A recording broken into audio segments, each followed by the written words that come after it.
فایتر سر وزن 70 کیلوگرم حاضر شدن و این هم فیس آف این مسابقه. رافا گارسیا با ریکارد 12 پیروزی بدون شکست. این هم از فیس آف. نصرت حقپرست با پرچم سرنگ افغانستان میاد که وارد قفس شه و پیش از این مسابقه یک فایتر بدون شکست آمریکایی را شکست داده بود. معلومات هر دو فایتر را میبینیم. نصرت حقپرست با ریکارد 12 برد و 3 باخت در مقابل رافا گارسیا با ریکارد 12 پیروزی بدون باخت. بریم سراغ راند اول این مسابقه. راند اول آغاز شد. فشار از طرف گارسیا، هوک چپ از نصرت. دوباره یک جب خیلی خوب از طرف گارسیا، هوکای چپ و راست از طرف نصرت. یک جب از نصرت و یک جب از گارسیا، هوکای چپ و راست، آپرکات‌های پی در پی از طرف نصرت. دوباره یک هوک راست خیلی خوب در این صحنه از طرف گارسیا به صورت نصرت برخورد کرد. دوباره هوک چپ از گارسیا، هوک چپ از نصرت، یک جب از گارسیا. مسابقه در وسط قفس، ضربات جب از طرف گارسیا، یک جب دیگر. همچنان یک هوک راست خیلی خوب دوباره بوم به صورت نصرت کوبید. همچنان یک لحظه نصرت تکان خورد.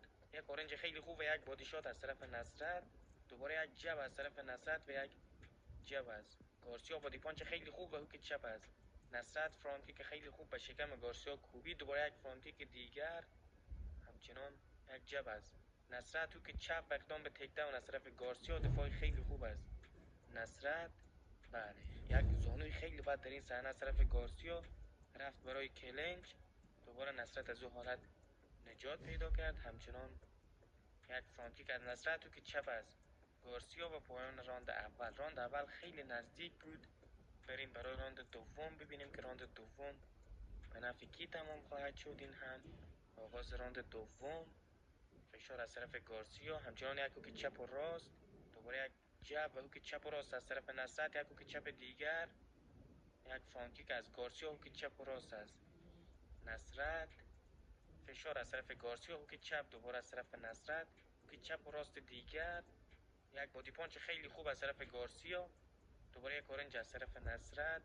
جب خیلی خوب، هوک چپ از گارسیا. یک زانو و هوک چپ و راست از نصرت. اورنج خیلی خوب و هوک چپ از گارسیا، هوک چپ و راست از نصرت. همچنان مسابقه در وسط قفس. هوک چپ و راست دوباره از طرف گارسیا.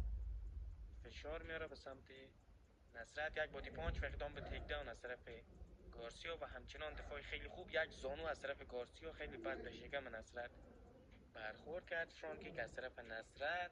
دوباره هوک چپ از گارسیا، هوک چپ و راست از طرف گارسیا. رفت برای کلنج کرد.